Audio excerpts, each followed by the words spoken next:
A very warm and pleasant morning to all our distinguished guests, esteemed panelists, dear students, viewers from the legal fraternity, and all viewers who have joined us on this e-platform of Faculty of Law GLS University. With immense pride, we present to you Samvidhan Safar, a year-long celebration commemorating 75th anniversary of Indian Constitution. The special series, which commenced in November 2024 with grand inaugural session, continues with monthly events, each dedicated to exploring various facets of the Indian Constitution. Our today's event, that is panel discussion on gender justice and constitution, marks the fourth milestone in this year-long celebration of Samvidhan Safar. It is truly an honor to be part of this significant and thought-provoking discussion on the theme Gender Justice Samvidhan Ka Swar, organized by Faculty of Law, GLS University. Gender justice is not merely an aspiration, but a fundamental right enshrined under the Constitution of India. Today, as we delve into in this critical dialogue, we aim to explore how our legal framework upholds and challenges gender justice in contemporary times. To commence our program on an auspicious note, let us begin with the prayer. शुभं कुरुत्वं कल्याणम् आरोग्यं धनसम्पदः शुभं कुरुत्वं कल्याणम् आरोग्यं धनसम्पदः शत्रुबुद्धिविनाशाय दीपज्योतिर्नमोऽस्तुते दीपज्योतिर्नमोऽस्तुते शुभं कुरुत्वं कल्याणम्. Thank you. Now, I take the privilege to invite Dr. Suja Nair, Assistant Professor, GLS University, to deliver the welcome address.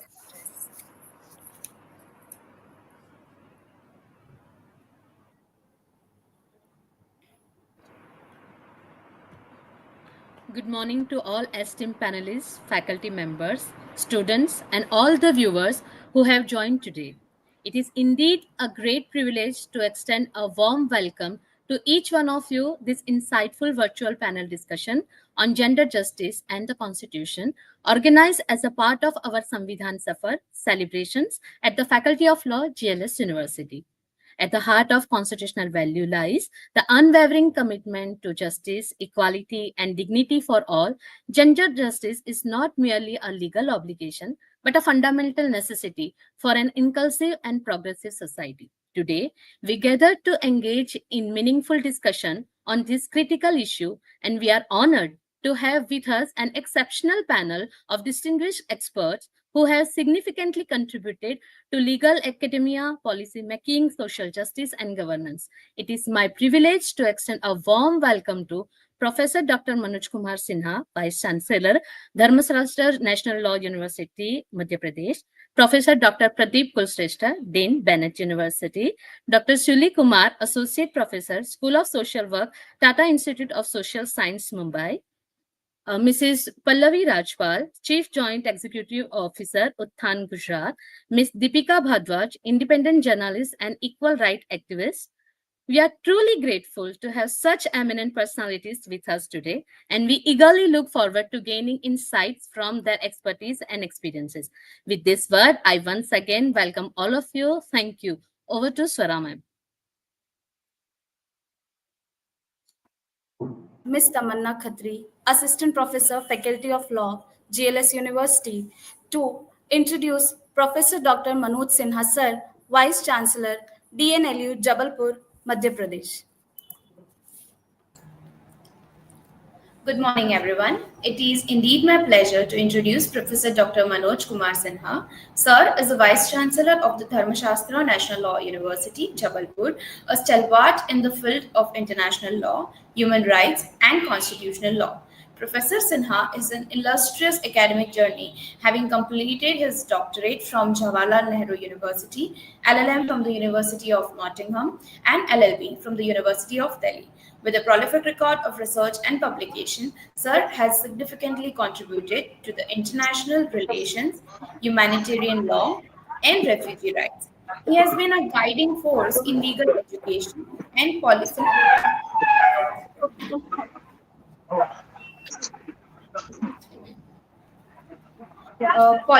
discourse, having previously served as director of the Indian Law Institute and held leadership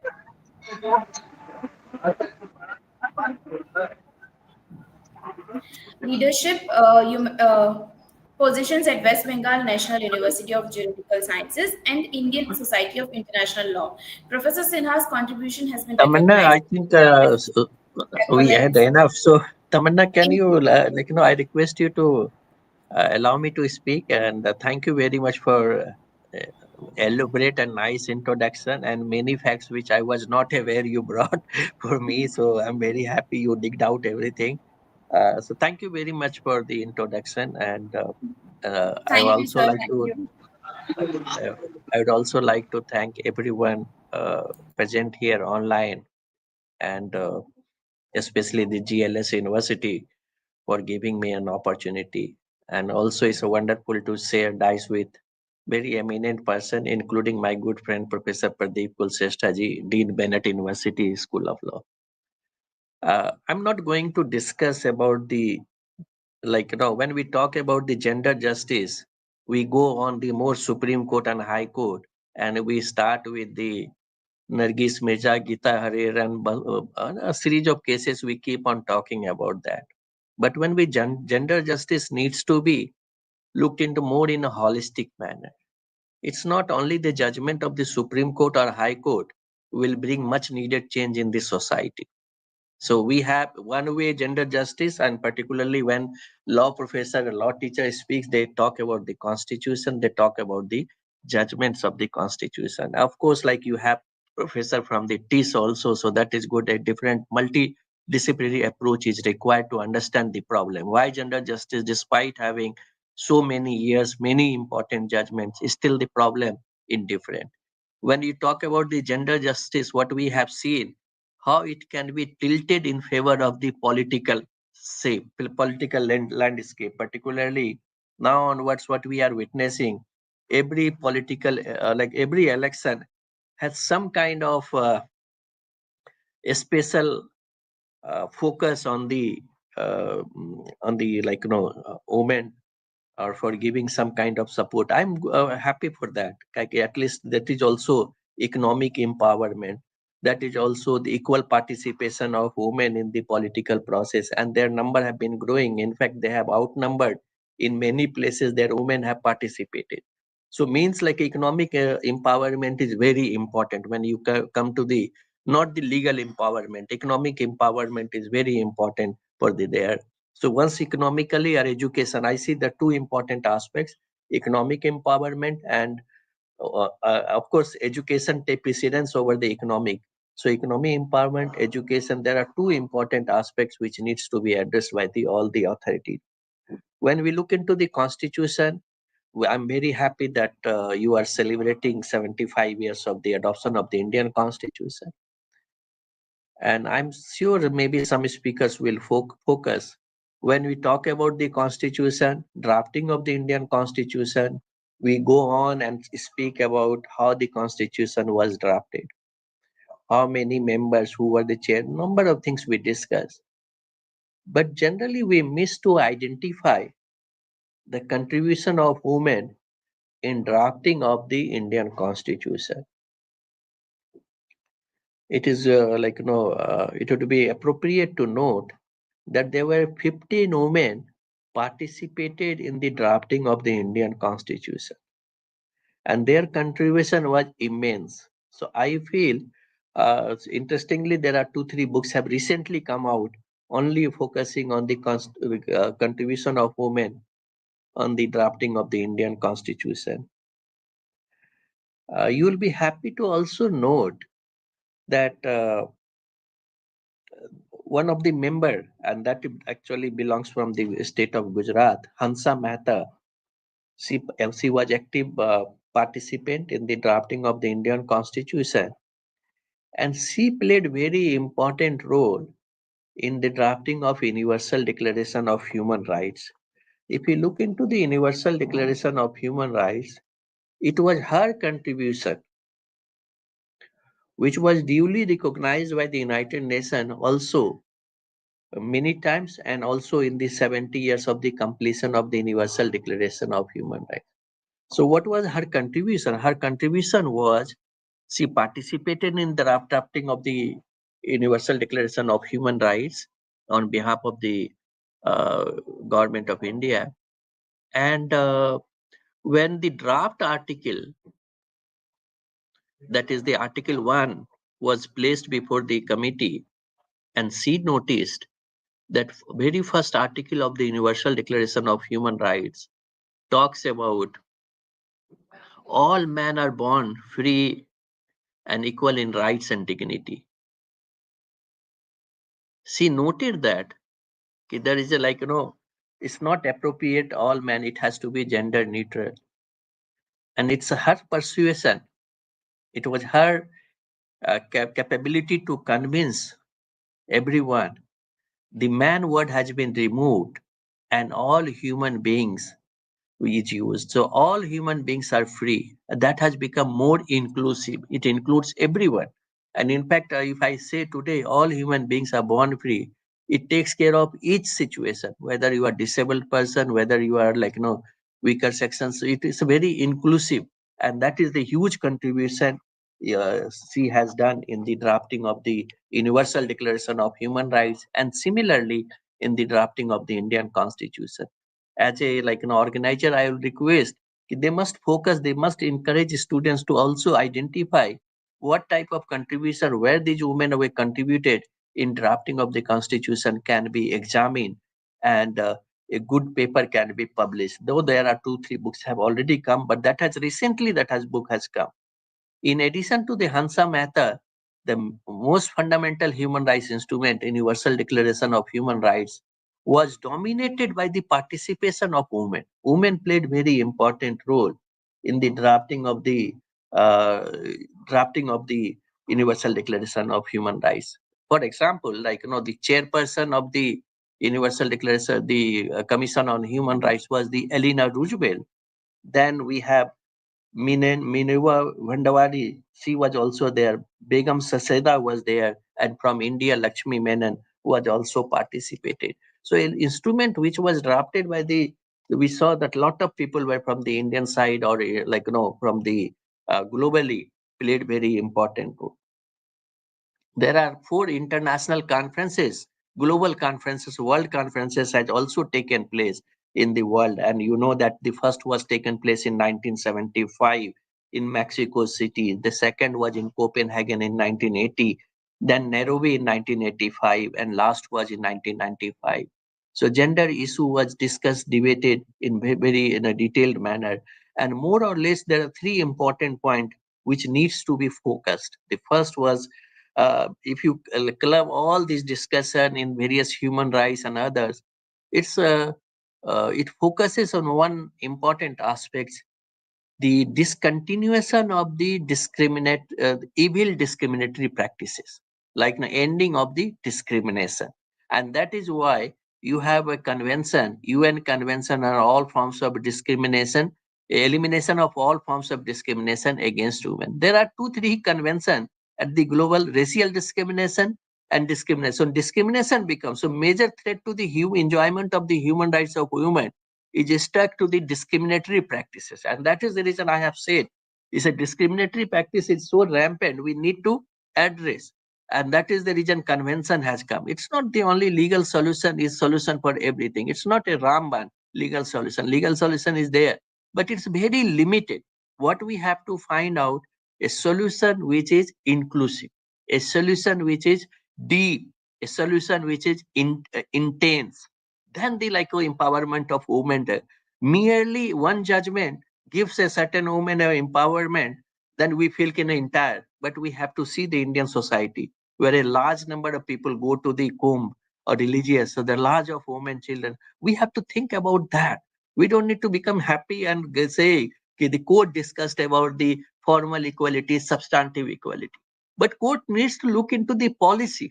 Court needs to see that okay, why is despite having so a decision may improve a particular situation, but it will not be adequate to end the existing discriminatory practices. We have Domestic Violence Act, which came into 2005. We have Sexual Harassment Act, which came into 2013. We have Bisakha judgment, which came into 1997, given a guideline. Whether it ended domestic violence, whether it ended. So there are certain things where we feel we all need to work together and see why it is like still pursuing. Law is there. There are series of law. Whether the trafficking has been stopped, no, trafficking is there. Why trafficking is taking place? It's because of the economic reasons, the poverty. There are a large number of women are trafficked, particularly from the eastern part of the India. So we need to ponder over all the challenges when we talk about the gender justice. Gender justice should not be again confined to one class. Gender justice has to be for the entire society, and that is the reason I say if we talk about the gender justice, it must be intense, it must be extensive, it must be exhaustive, and then the like gender justice. So it has angle legal, it has economic, it has education, it has health issues, and that is very important. We have to look into. We have I like there are sustainable development goals. If you look into the sustainable development goals, which also talks about gender equality, the promotion of gender equality under the goal 3, then also goal 5, there are a number of women participation is there, and role of women has been also recognized duly at the global level. And I leave it there. In 2000, United Nations Security Council passed a resolution, and that is very famous resolution. I request all the teachers to widen their understanding and look beyond also from the constitution to the other instrument also. At the global level, in the 2000, Security Council has adopted a resolution 1325. 1325 resolution was adopted. 1325 resolution has been adopted, and that says it recognizing the war impacts. How a woman can play an important role in how a woman can play an important role in mitigating the effect of the war, and that is they have recognized the role of the woman is very important.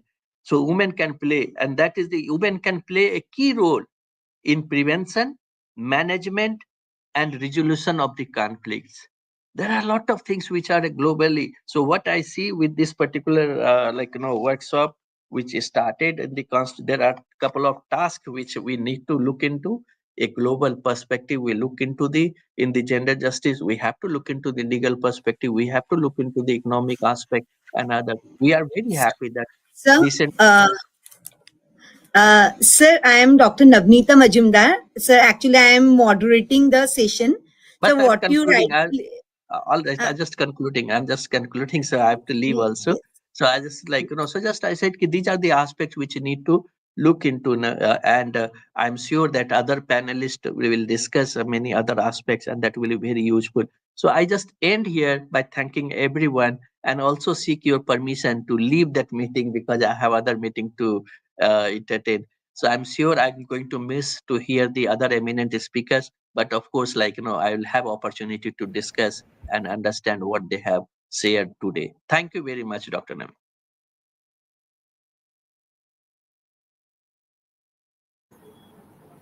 Okay. So continuing with, I request Dr. Navneeta Majumdar ma'am so that she can ask the questions from Manoj Kumar Sinha sir. Sir, it was actually very nice and informative session.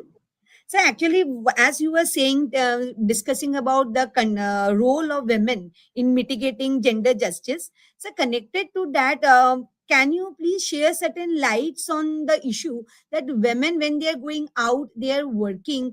We have laws like POSH Act 2013, but still we see it is not being implemented properly in most places. So, sir, what can be done? How it can be implemented properly in context of India?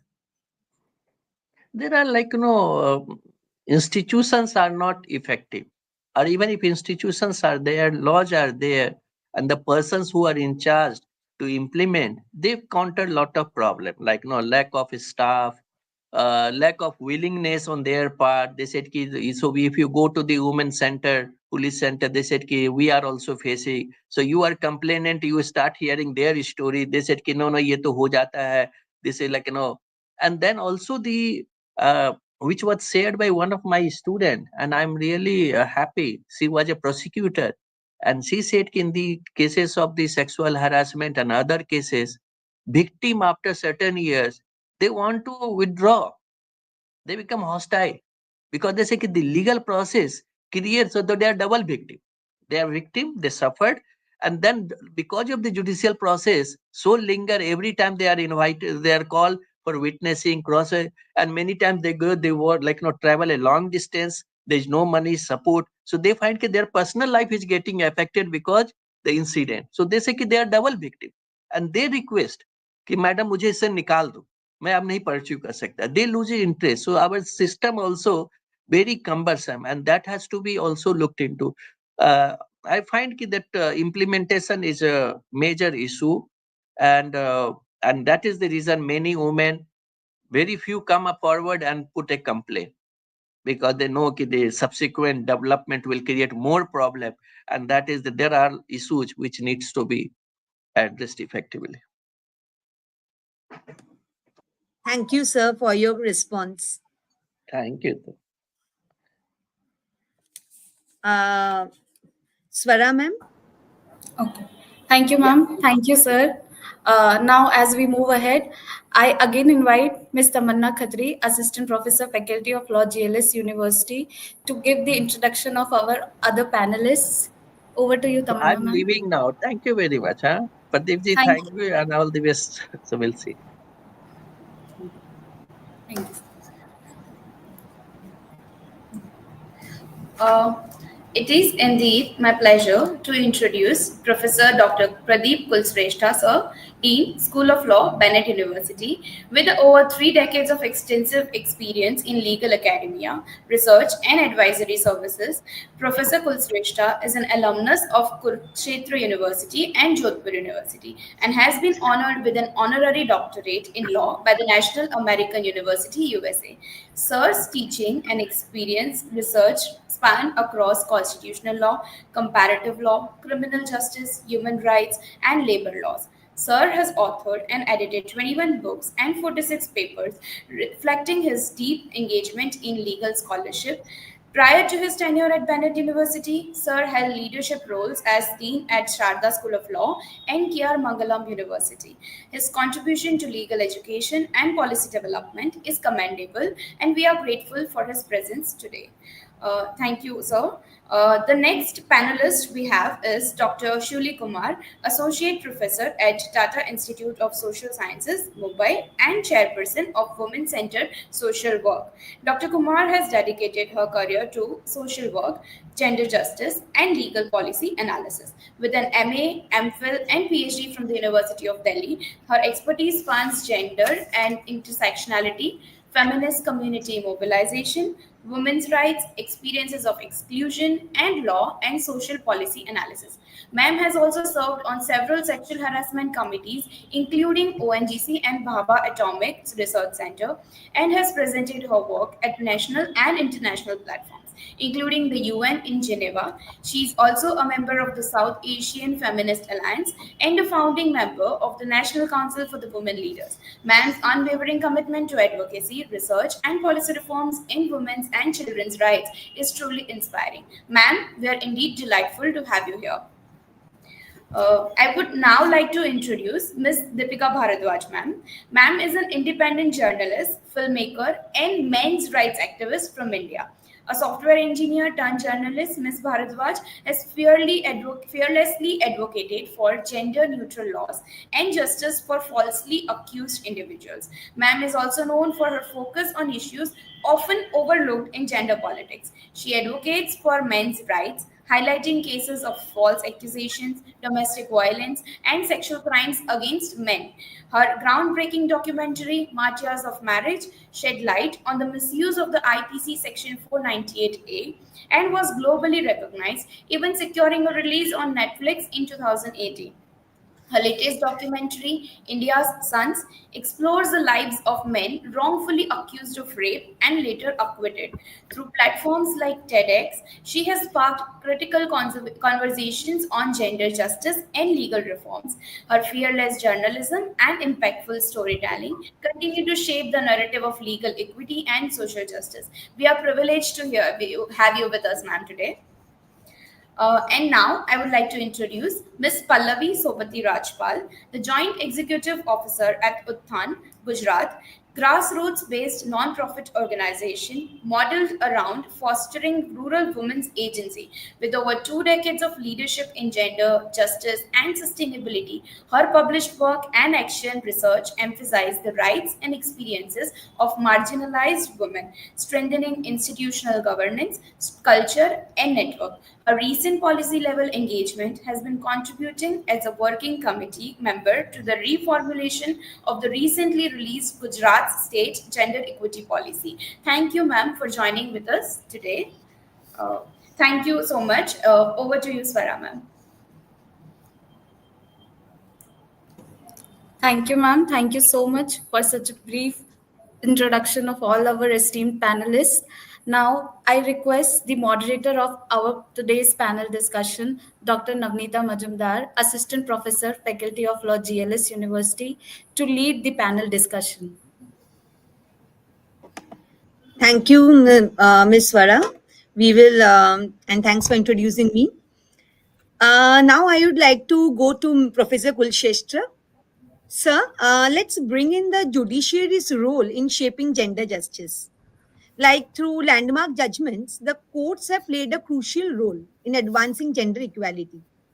In this light, could you please highlight some key rulings that have set important precedents?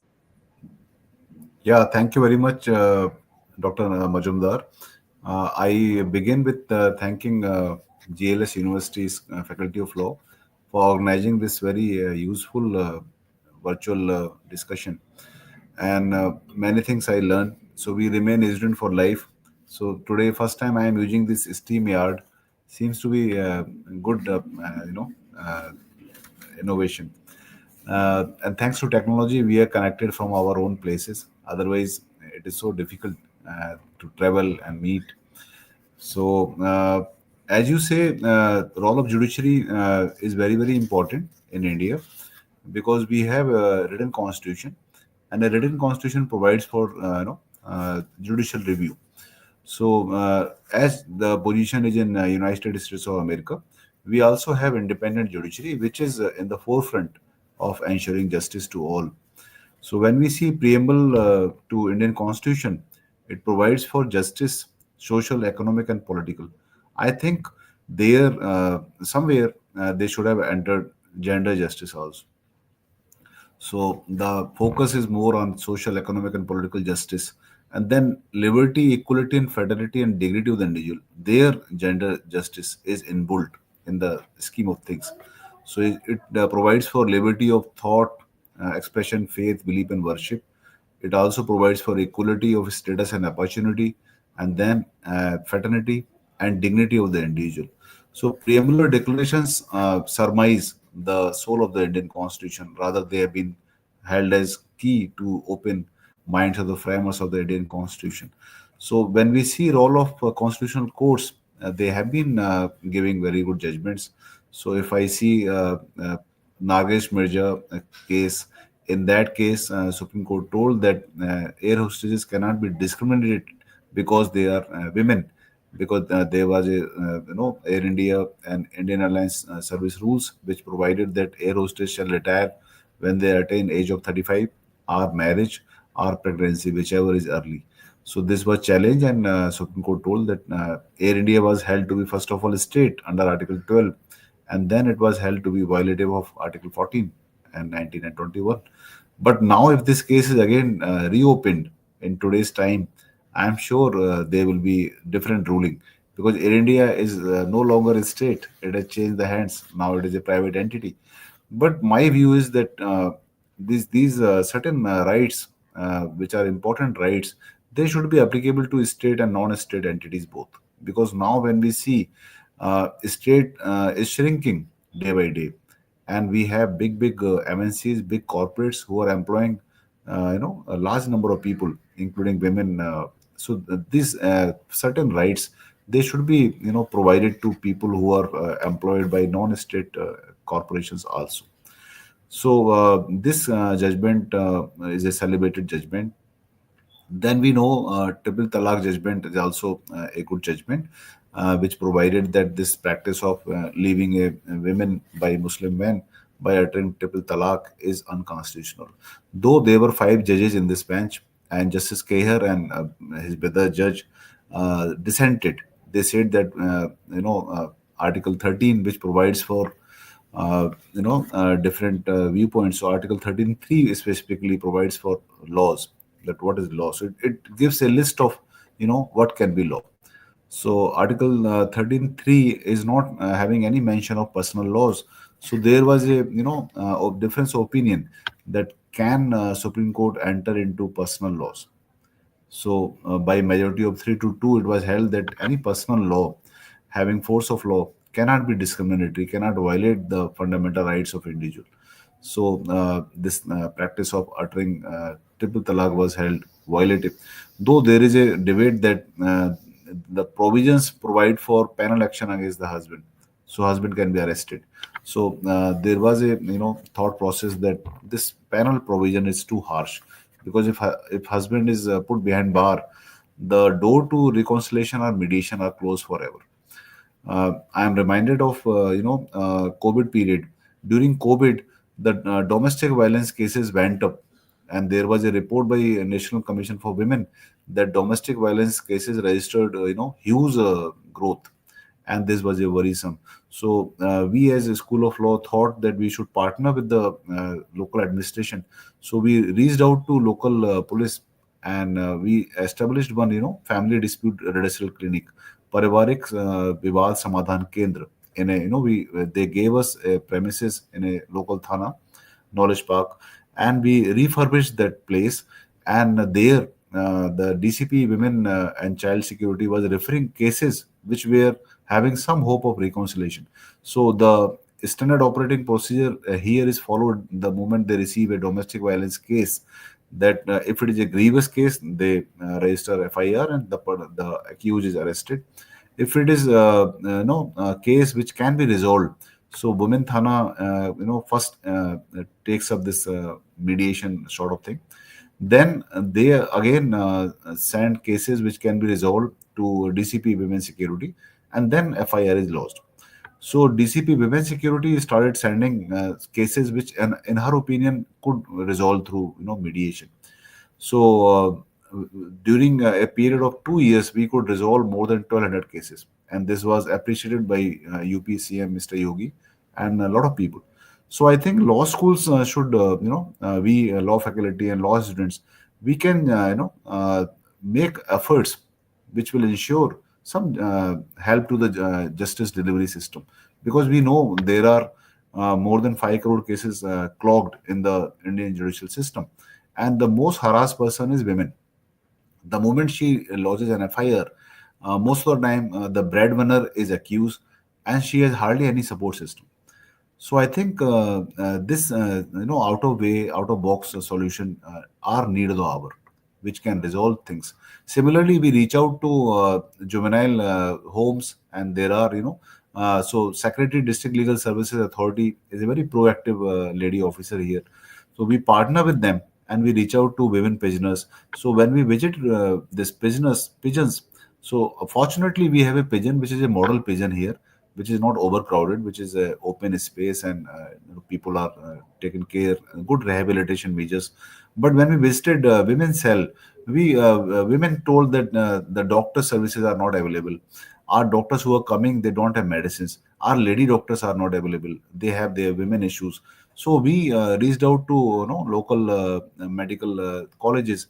There they were kind enough. They sent gynecologist and dermatologist, and sample medicines also they brought. So these women were taken care.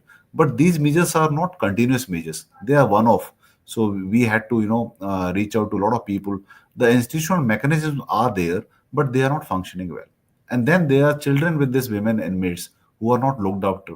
who don't have access to quality education. Rather, they are exposed to a lot of negative influences. So I think we as law school, we as law teachers, we can partner local administration how to resolve all these issues. Then we also spoke to prisoners. They told that they don't have books on bail, because most of the time they are fan to for themselves, and there are free legal aid mechanism, there are advocates, but as we know, the quality is questionable. So we set up a library with law books in Hindi and English both. So that also helped inmates take up their cases for bail matters. And then there are girls trafficked to NCR from northeastern states specifically.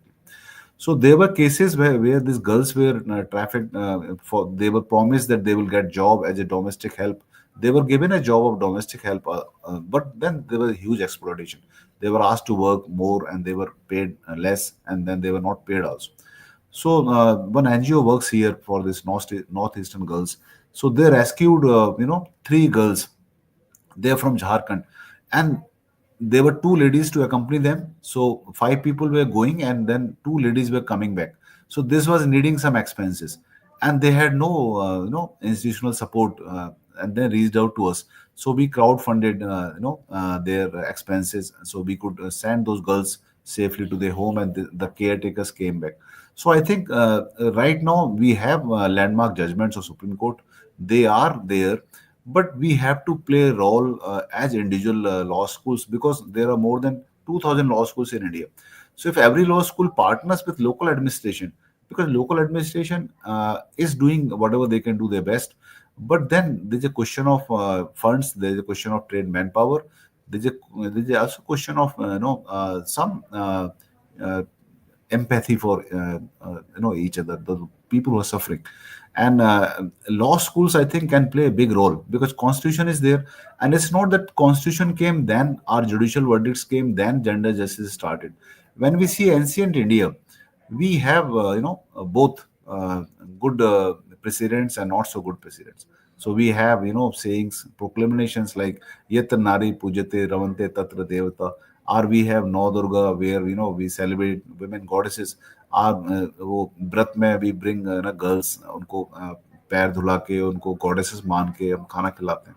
So we have rich tradition, but at the same time we also have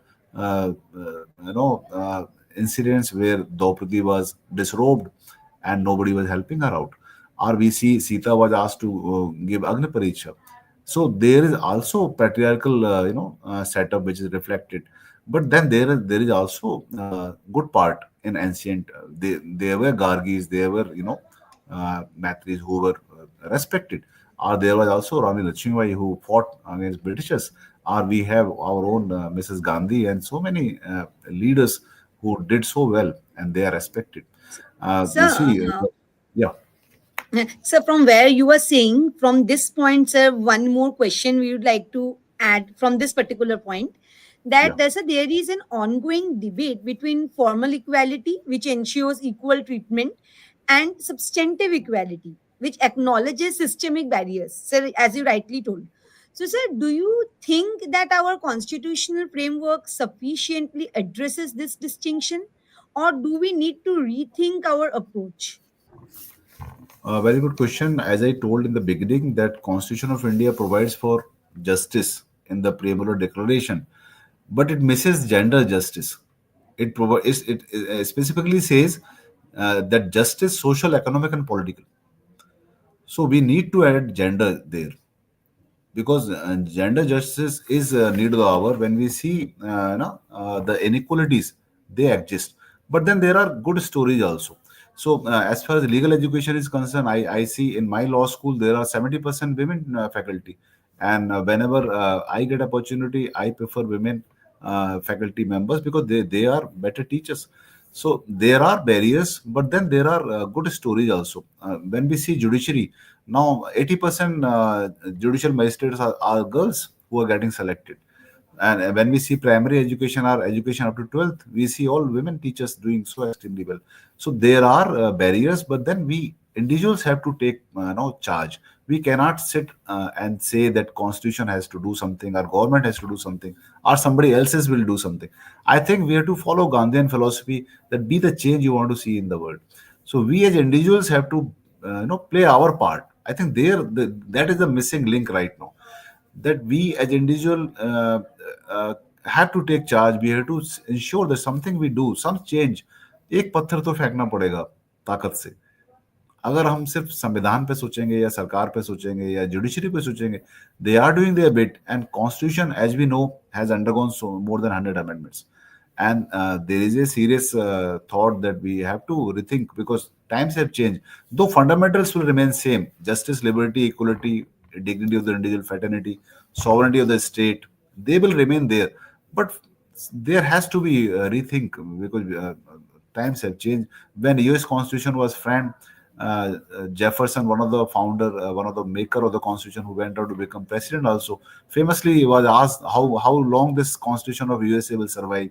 He told maybe 16 years, because 16 years, the generation changes, aspirations are different, times are different. But constitution of USA has survived for so long, so there can be always rethink.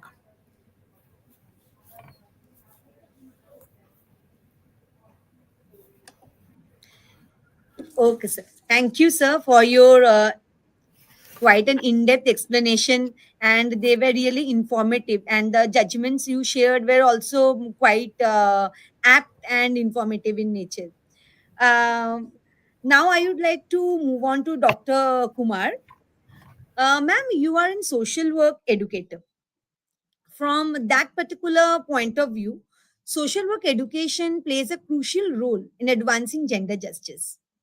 And when, as per your view, how does professional social work education contribute to fostering gender justice and equality in India? Thank you for the question. And it was very nice listening to Professor Manoj and Professor Pradeep reiterating the idea of gender justice. We have hope. I just wanted to reiterate that. I just want to say that social work education, one that people really don't know much about social work education. Every time they say, okay, social works, what's that? How can it be professional? Interestingly, social work education is embedded in social justice and constitutional values and principles. That's how the education the curriculum is shaped. So we need to keep that in mind when we are talking about gender justice. Education social work education enables us to understand gender relations. It's very important to build a perspective around gender relations and the power and privileges that emanate from these gender relations, which is embedded in patriarchy, which is embedded in the caste system, it's embedded in religion, and it's also embedded in who the woman is and which margins that she belongs. So social workers essentially work with people in the margins. And our whole hope is that we are able to facilitate the connections between the people and the welfare programs as well as the legal system when they need help, and not just for redress, but they may also have committed a crime, but they should get adequate hearing according to Article 21 of the Constitution. So we are also trying to look at that.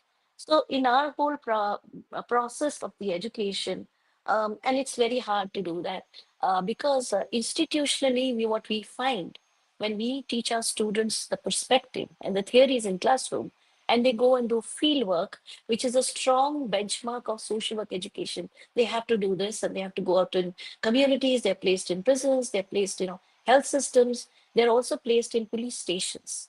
We have a field action project on special cell for women and children. And our students coming from my center for women-centered practice, the second year students go out there and work with the police system and try to enable women to access justice who are violated, who face a lot of violence. The idea that I find is that um, the institutional discriminatory approaches. And that's because people who inhabit these spaces are very clear about the power that they hold. And they want to hold on to that power. And rather than, give justice or give redress, they would much rather ensure that their power is used and asserted. That's patriarchy for you. And that's also, assertion of the masculine power. I'm not talking of men or male power. I'm talking of the masculine power. And masculinity dictates cis men. I'm not even talking of non-binaries at this point, which is a huge area which needs to be tapped into, and there's work being done.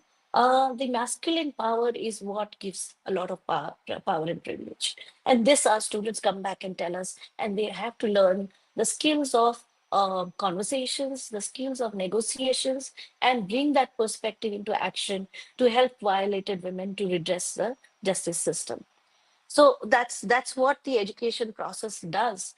But let me tell you that it's not easy to talk about gender-based discrimination, and gender is not just about women. I keep saying that because it's about the relationships. It's about the men and the women and non-binary. So gender relationships are embedded in this patriarchal arrangement. So when women inhabit powerful privileged positions as DIGs, and as my esteemed colleagues have said, that there are more women today in the justice system.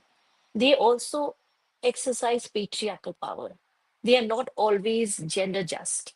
So not all of them, but many of them.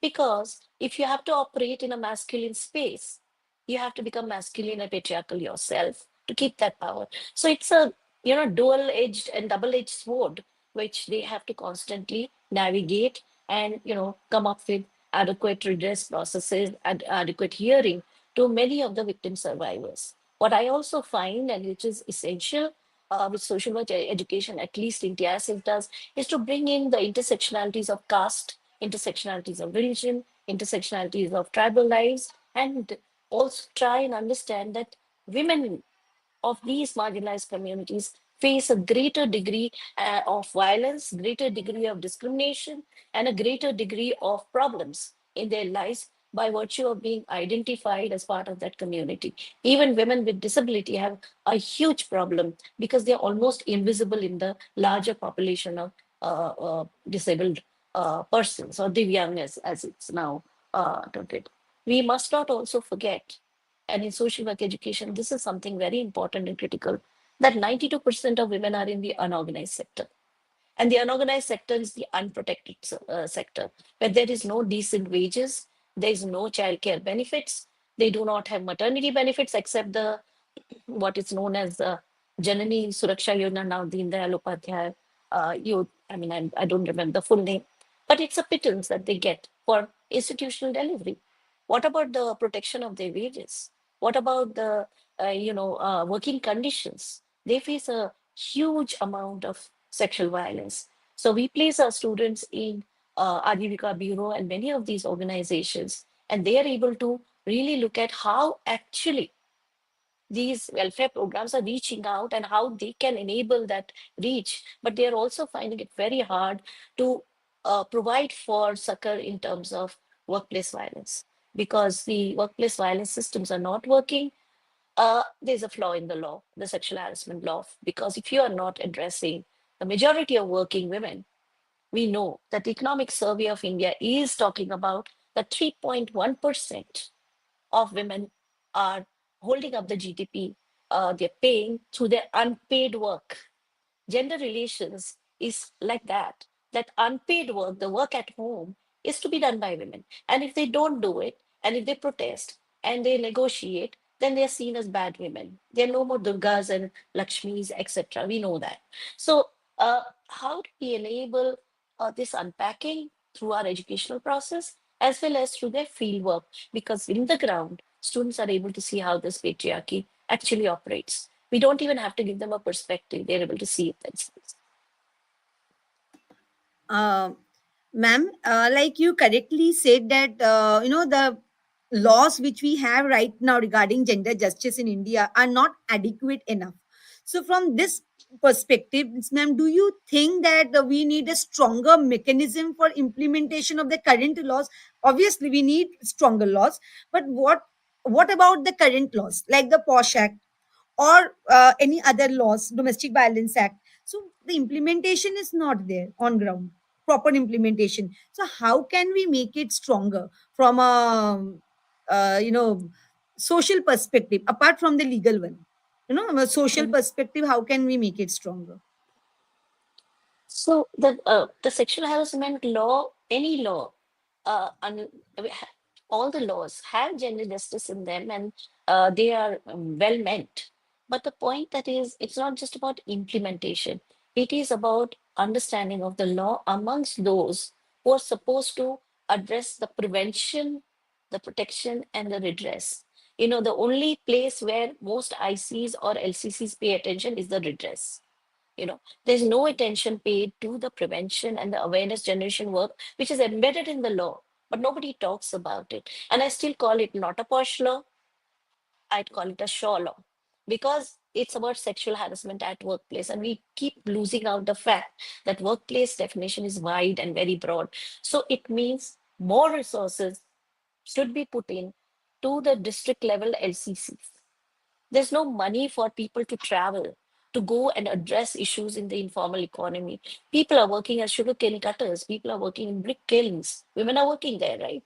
How will the bricklane worker who's non-literate know that there is some system where she can come and do redress, unless awareness generation work is done, unless more sensitization workshops are done? The LCCs don't have any money, separate money to do this, and the LCCs, the whole power of the LCC is curbed. And I'm talking of local complaints committee. I'm not talking of IC in the organized sectors, because they still manage to do things. But in the unorganized sector, the harassment law does not work very well. Otherwise, till date, and in the judiciary, neither Bhavri Devi nor Mathura have received justice. They've provided justice for everybody, but their cases have not moved, which is telling of the judiciary and its patriarchal nature. That needs to change. Lawyers need to get a lot of input on gender justice. The legal, it's when law is taught, it's taught factually, it's taught in terms of the justice framework, but just justice framework does not take into the aspect of sociology of gender. If you read the writings of Pratiksha Bakshi and many others, the sociology of gender is not taught anywhere. So even men or women who are trained in law, they look at justice from that perspective. And rightly, Professor Pradeep said, gender justice was never embedded in the constitution, despite the fact Dr. B.R. Ambedkar spoke about the Hindu Code law, and he met with a great deal of patriarchal resistance. And therefore, the law had to be broken up into different, laws for Hindu women. And Hindu women got their law to property much later. So we know all that. So addressing patriarchy means having gendered syllabus and curriculum, gender and sexuality trainings in all disciplines. We are talking of multidisciplinarity today. But if legal profession does not get it, the medical profession does not get it, because in our research on caste-based discrimination that we did, we found the police, the medical fraternity, and the lawyers and the judiciary indifferent to cases that were brought to them for redress. The women survivors and their families are still having a lot of time, a tough time to get redress, despite the fact the Scheduled Caste, Scheduled Tribe Atrocities Act, very strong act. It's not taught very well in the legal fraternity, first of all. And second of all, it is not being implemented because there is a conspiracy here. Why implement it? A strong law is to be subverted, right?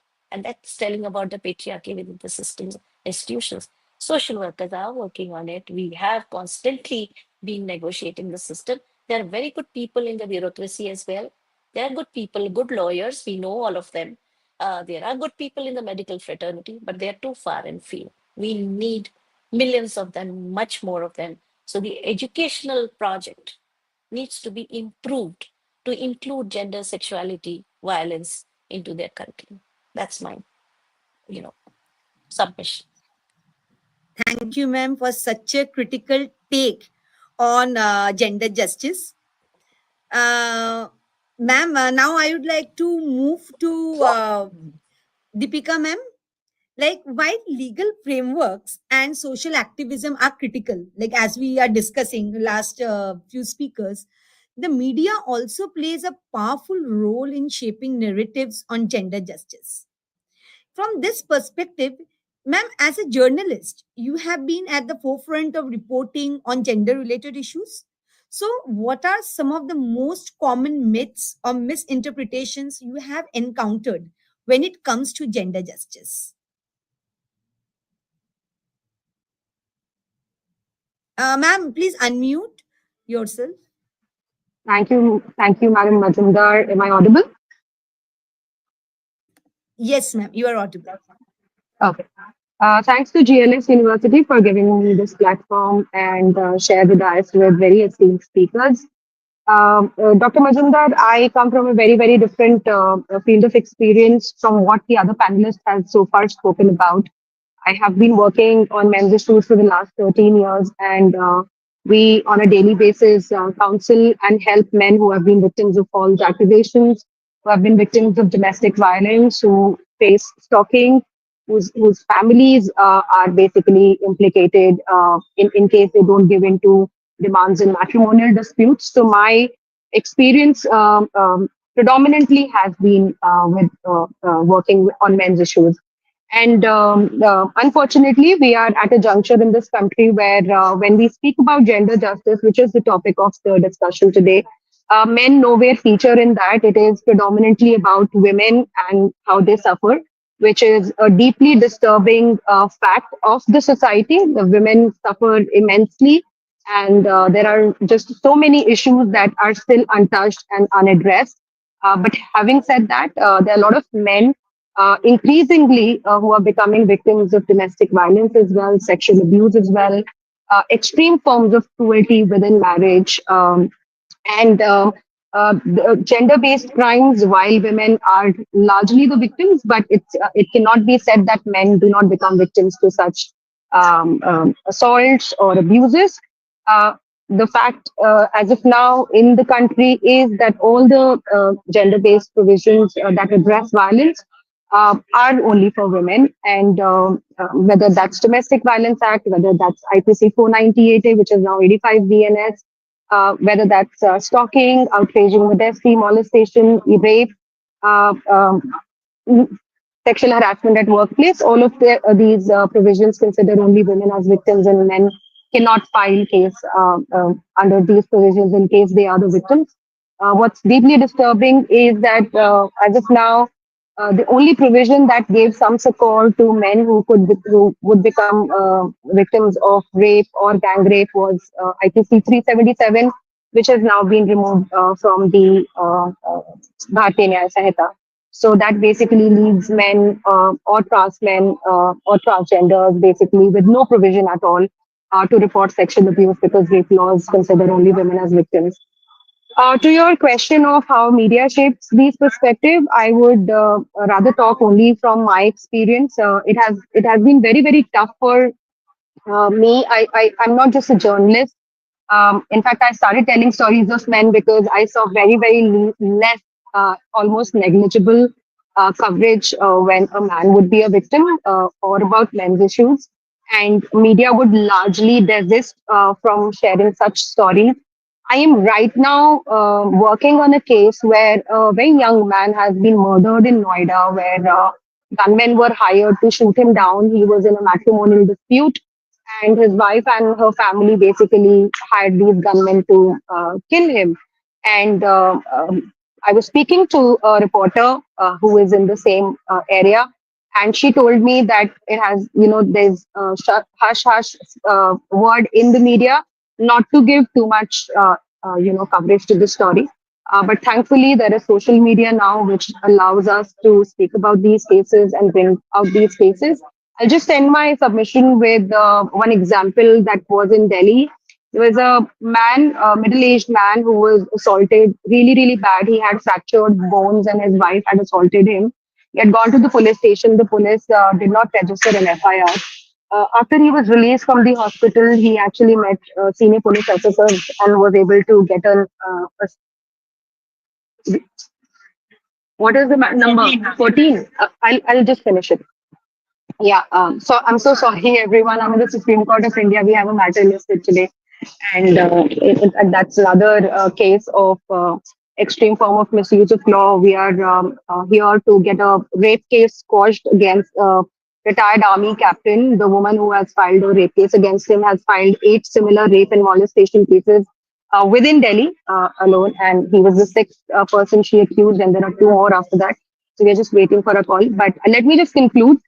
So in that case, there was a journalist who did report on the FIR being filed, and then later on, when I asked him to provide me some details, he said that I do not have any further details. I just got the story when I was in the hospital, and I haven't really pursued the case because our editors do not really promote us or pursue us to cover these cases in depth. So that's been largely my experience. I think predominantly it's not just about the media, but larger perception is men cannot be victims of sexual offenses or physical abuse or gender-based violence, and that's why there is much less attention that's given to these issues, and that definitely shapes the perspective of the entire society as well. But having said that, thanks that there is social media, because of which now there are a lot of people who are at least discussing or have started to discuss these issues with uh, kind of, I would say, similar seriousness. Atul Subhash case was something that sort of was discussed across the country, and that's what ignited quite a healthy debate on these issues. But of course, we are far away from looking at how the laws are there working for men. Okay. Thank you, ma'am. Ma'am, if you permit me one more minute. Yeah, sure. Yeah, so from the social media angle, what you really told, it's actually very important nowadays. But we have also seen that social media in particular is a double-edged sword. Like it can be a platform for awareness, but also a breeding ground for misinformation and online harassment. So, from this point of view, how do you think it can be effectively leveraged for advocacy while minimizing its risk? Well, Dr. Majumdar, I think social media is quite a, I would not hesitate to say something which is very difficult to control, extremely difficult to control. And I really don't know if there can be very practical mechanisms to control so much out post of information. I think it's self-regulation, which is most important in the field that I operate. We deal with law and human rights on a daily basis, and we see ourselves. There are a lot of legal counsels who put out very absolutely wrong information out there, which can actually be very counterproductive to people who look up to them for right legal information. But I think it's about self-regulation. I'm not too sure if there can be mechanisms to control this. But yeah, I think it's a hard fact of society today that no matter what field you are in, there are a lot of people who are putting out content there just for a few likes and following. And it's all about likes and followings and very less responsibility. I think if people are responsible themselves, that's the only solution. I don't know if we can put in mechanisms to actually control it. Okay, thank you, ma'am. You actually have shed light on a very untouched issue. It's true that very few people actually talks about men's right, but their rights are also equally important, like women's right and other genders' rights. Yeah, Um, I just wanted to share something that I when I was hearing the other speakers, I just wanted to make a note that there is an entire separate article in the Constitution, Article 15.3, which provides for making of special provisions for women and children. I do not think so that the Constitution is inherently not to provide justice for women. There's a separate article, like I said, and all the provisions are also there. But having said that, there is no denial that is it happening? Is it providing support and justice to women on ground? Sure, not, because there are just so many cases of brutal cases of violence against women. But I think the Constitution did intend to take care of it.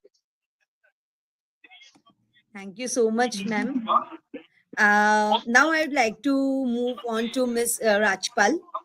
Ma'am, you are a grassroots activist, and similarly, at the grassroots level, constitutional rights do not always translate into lived realities, and especially for marginalized women. We know that, ma'am. So, what are the most significant barriers preventing them from accessing their constitutional entitlement? And how do intersecting identities like caste, class, socioeconomic status impact the effectiveness of these protections? Hi, thank you, Navadinta. Hi. So, thank you for having me. And I think everybody has spoken of some very important issues. I'd like to start with what Deepika just said. I truly, believe that the Constitution very much provides for gender justice. And I also very much agree to what Shewli said on, gender is not about just men and women. Gender is much broader. The feminist definition of gender is connected to social justice. So it is gender in all its forms and all the intersectionalities which interact, in any social relationship any human being is in. So for me, I am a woman. I mean, there are many more. I'm from a certain class. I have certain privileges, or I have certain, I'm disempowered in certain ways. My caste, my religion, everything intersects because we don't operate in isolation. So, firstly, I think that's very important for me to place that, like Deepika said, or even if we speak of the directive principles under the Constitution, they very much reservation, all this is drawn from the Constitution. So the Constitution is not going to provide, the A to Z of everything, but it very much contextualizes the importance of justice, social justice for everybody. And it also, gives provision of the need to take action for affirmative action for positive discrimination. So I think everybody is, I mean, our laws draw from that, right? So the question is then on how society is, looks at gender, social norms, how they are, and how the implementation of the large number of laws which we already have. So I always believe that, my submission always is that we have enough laws. First, I think before getting anything new, we need to get what is there to be implemented well on the ground. So when you speak of, what are the key barriers which prevent vulnerable women? So my sharing is from the context of our work with rural women. So, it'll be, I'm sharing my experiences according to that. So in terms of that, I think the various barriers which women face, which we have seen is that one is the the socio cultural discrimination which they already face. There is extremely less awareness on where to go, what to do, and the fear which is associated with all of this. We may feel we have progressed a lot, but still there's a large number of women who still fear कि police station जाएंगे तो what will I face? Police station जाएंगे तो कोई कुछ बोलेगा और परिवार में से कुछ एक रिस्पॉन्स आएगा. So it is the entire socio-cultural structure which disempowers women to take that step. Also, we have the barriers when we speak about, there are a lot of helplines available now. There are a lot of digital access for accessing quick support, but there is also a huge gender digital divide. Women don't possess all the smartphones. If there is one phone in the rural area, it is not always in the hand of the woman. So that is also there. And we still see women who are unable to really navigate the complicated procedures or be able to confidently really continue their, the struggle for justice. It means going again and again. So when we talk of vulnerable women who are themselves working to, survive, to help their families and themselves survive on a daily basis, should I go to for my earning my daily wage, or should I go 10 times to contact the law providing institutions? So these are the various challenges. So I think what at the doorstep, sensitive, dignified support, if that's something which one can work around, that is something which will really be able to bring that change. And when we speak of, your other question was on intersectionality. So if you can imagine, we have a agricultural laborer who is working day to day basis to meet her family's needs. She is, like Shewli said, that facing sexual harassment. She is from a so-called lower caste. These are the various things she faces when she goes to get justice, because violence to with somebody like this is considered as normal. It's considered that, why does she need to even raise this issue? It's considered as a matter of honor. And when there is a matter of two different castes, especially when, in our social structure we're looking at so-called upper and lower castes, or when you have consenting young adults of two different religions who want to get, stay with each other. So these issues become much more complicated. And then for organizations like us, or for the community leaders we support, it becomes even more challenging, because we are the role of NGOs is really to be the bridge. We are definitely not there to replace the government. We are there to work collaboratively with the government, and that's how really we work. Because like many people said, there is a lot of mechanisms. There's a large number of people present to support or mandated to support such cases. But what we try to do is to be that bridge, where we provide capacity building support to community leaders who have, for example, formed Mahila Nyaya Samitis, who really build that confidence in, say, a woman who can then approach them, and then she helps them to approach the law providing institution, because she provides that sensitivity, that dignity, that courage, and that hand holding to really be able to navigate these complicated structures, who sometimes are not as sensitive as we would want them to be.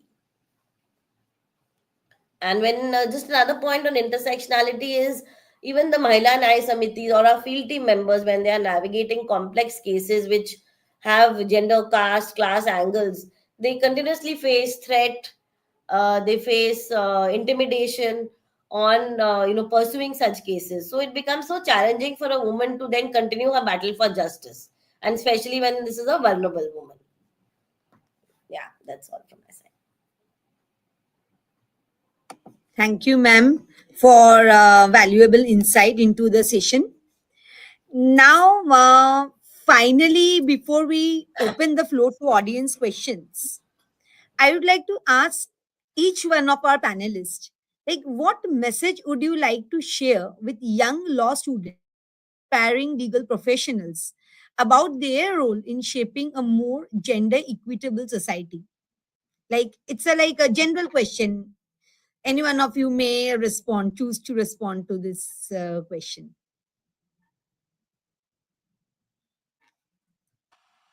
Can I? Yes, ma'am, sure. Okay. Since I work with young people and I'm educating them, the one thing is to be reflexive and also navigate the self in terms of gender. It's very important, what is this gender and the power that we all of us have, depending on the locations that we come from. I come from a upper class privileged background. I need more reflexivity to understand the issues of women from marginalized communities and understand that a lot of the marginalization is also my responsibility. you know we need to have that reflexivity among law students. Unless that happens, justice is very difficult to the conceptualization of justice very difficult to be well understood. Secondly, I agree that a lot of men are also facing violence, but who are the violators? That needs to be understood well. A better research from a gender perspective is required. A lot of trans women, men who do not identify as cis men, they have problems. My own research revealed that a lot of men who were homosexual forcefully married, and then they faced a lot of violence and flack from their own families and their in-laws. So this whole aspect of sexuality needs to be really understood well by law students. What is this sexuality, and the non-binary aspects of sexuality and gender needs to be better understood. So they really need to have this reflexivity, openness to look into the newer ideas that are coming out. I'm not talking of gender neutral laws. I stand firm in terms of laws for women, because women are not privileged, but women is not a homogeneous category. There are intersections, as Pallavi has said very rightly. It's our experience, her experience, and I'm sure other people's experiences. Both Mathura and Bhavri belong to the marginalized communities. They haven't received justice. Just two illustrative points besides our researches. So, law students need to be aware, self reflexive, have discourses and discussions on this, and keep connected with groups in the grassroots. They need to do fieldwork in the grassroots, because unless they go there and do their fieldwork or internships with civil society organizations working with women directly, they will not be able to understand these contexts well. So contextual analysis really comes from that kind of grounded internships. So it's my submission to all law students to do this. Thank you, ma'am, for such valuable suggestions. Now we will invite questions from the audience. Audience, please drop your queries in the chat box and we will direct them to our panelist.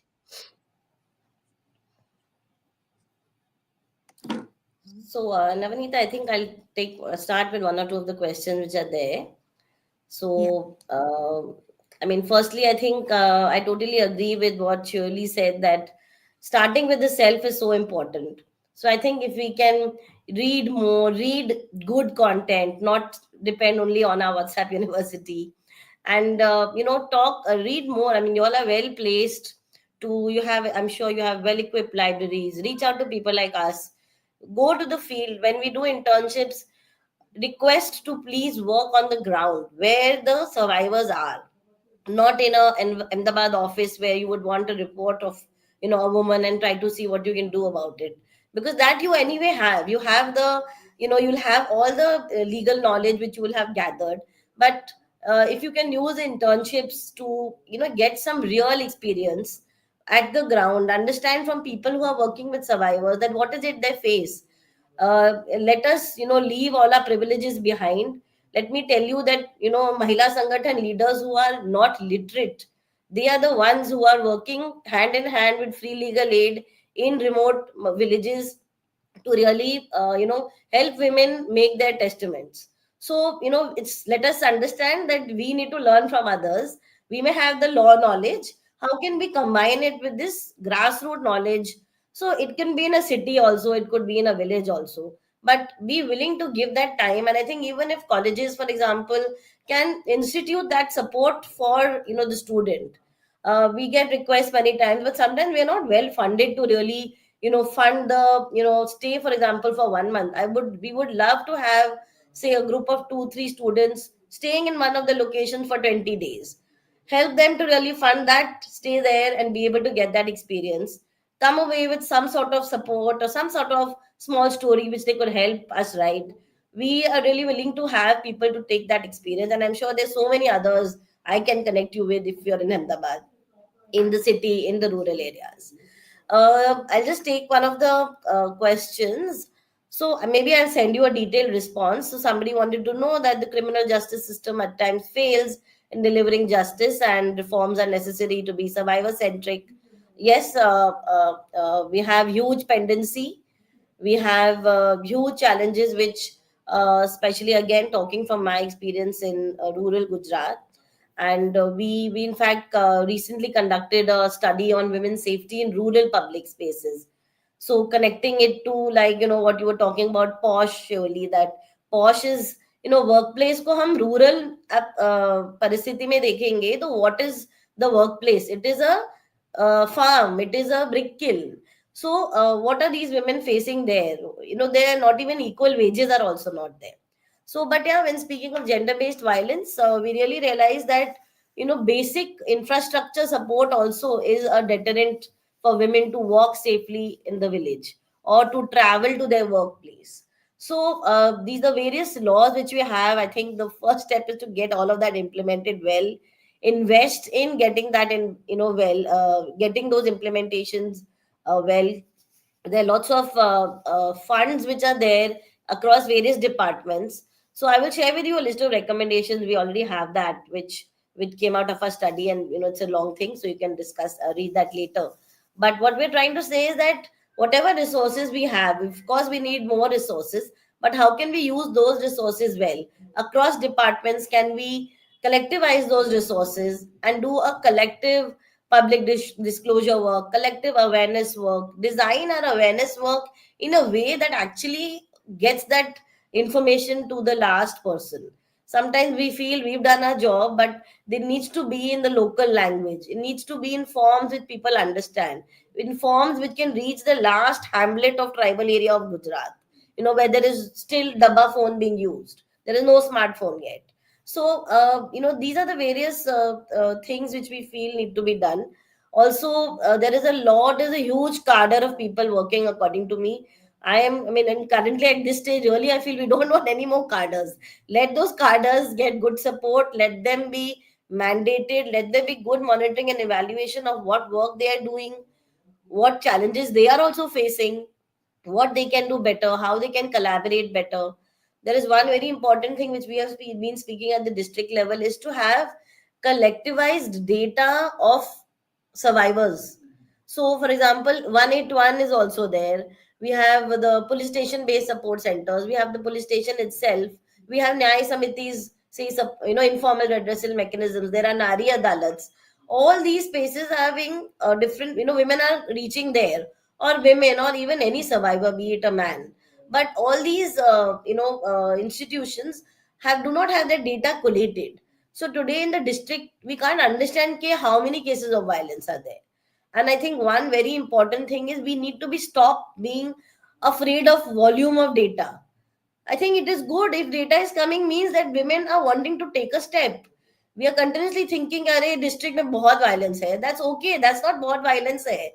The data is saying that women want to take action or they are wanting some support. So it's better than women just not just facing abuse silently.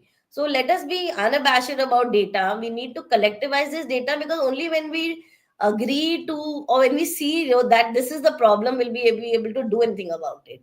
There is no use feeling good about less data, because that is really not the truth. All of us know that data research says that whatever violence is reported is also a tip of the iceberg. So there is still so much underwater. So these are the few things, and I can share with you the recommendations from our study as well. And yeah. Thank you, ma'am, for answering the question. Ma'am, I think there's another question for Shewli, ma'am. One of the student want to know that the conversation around gender equity continues to evolve. So, in your esteemed opinion, can grassroots mobilization play a pivotal role in its implementation? Thank you for that interesting question, Tanya. Um, the conversation around gender equity will continue to evolve as more and more, with the writing down of Article 377, it's emboldened other marginalized, non-binary groups and people to come out as well. Uh, I think grassroots mobilization is essential for democracy. We tend to be very fearful of people mobilizing around their rights, or civil society organizations bringing in the hard questions of lack of implementation of laws. These hard questions enable us to become a better country, a more socially just and gender just country. So grassroots mobilization, I would say that we come from a space of specialists, because we think we've learned everything. But actually, if you can listen to the women in the urban slums and the rural societies, they have a lot of knowledge. They know a lot of things about the realities of gender inequity and equity, and they are able to bring that on board. So conversations need to happen. Laws cannot necessarily are good. You don't need to reform the laws. The implementability and actually how it impacts women's lives and their redress and brings in equality is the question. And only grassroots mobilization can play that role.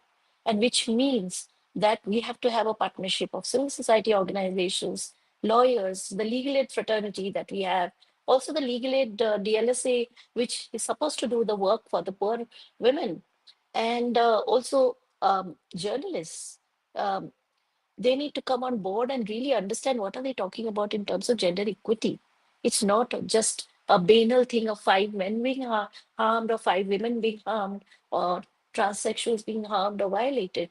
It's a much deeper malady which is inflicted in our society. We need to interrogate it. Only people who are impacted terribly by it are able to articulate the realities of that. So grassroots mobilization brings in that new knowledge and language, which can affect policy, which can affect implementation of laws, and which can actually bring in a gender equitable and socially just country. And that's what a true vibrant democracy really is, which is our country. Believe me, we still talk, we still discuss, and let's keep holding on to it. Yeah. Thank you so much, ma'am, for your answer. Now, I would like to just provide a concluding remark that as we wrap up this session, it is evident that gender justice is not just a legal issue, but a multidimensional challenge requiring legal reforms, judicial commitment, grassroots activism, and responsible media engagement. So so at this particular junction, let's continue the conversation and work towards a truly inclusive and equitable society. Thank you for such a wonderful panel discussion. Now, I would like to request Swara ma'am to continue. Namita ma'am, it was indeed a thought-provoking discussion. Now I would like to invite Dr. Ridhita Parikh, Assistant Professor, Faculty of Law, GLS University, to give a formal vote of thanks. Thank you, Swara ma'am. It is indeed a privilege to propose a vote of thanks at the virtual panel discussion on gender justice and constitution on the theme Gender Justice, Samvidhan Ka Swar. I express my gratitude towards Professor Dr. Manoj Kumar Sinha, Vice Chancellor, Dharmashastra National Law University, Jabalpur, for gracing the occasion and spreading the words of wisdom and inspiring the audience on various aspects of gender justice. We are grateful to Professor Dr. Pradeep Kulshreshtha, Sir, Dean, Bennett School of Law, Bennett University, Noida, for being a part of this virtual panel discussion. Sir, your esteemed presence and valuable thoughts have definitely took the discussions in a meaningful depth. A very special thanks to Dr. Shewli Kumar, Associate Professor, School of Social Work, TIS, Mumbai. Ma'am, you very rightly pointed on the fact that gender equality aims at equal gender rights, equal responsibilities, and opportunities for all genders.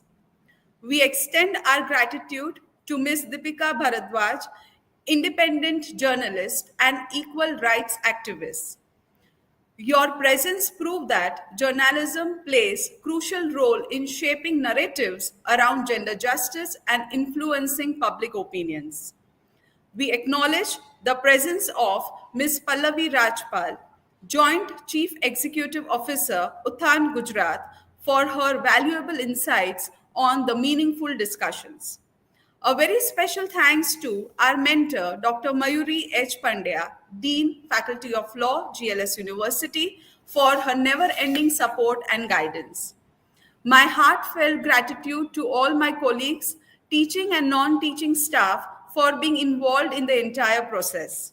Last but not the least, a very special thanks to all the viewers who have joined from various parts of the country to witness this insightful, eye-opening panel discussion. Thank you to all once again. Thank you. Thank you. Thank you so much, Ridhita ma'am. Thank you so much, you. everyone, for being the part of this insightful discussion.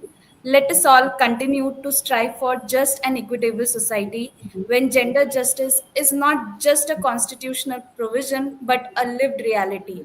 Thank you so much. Thank Thank you. you.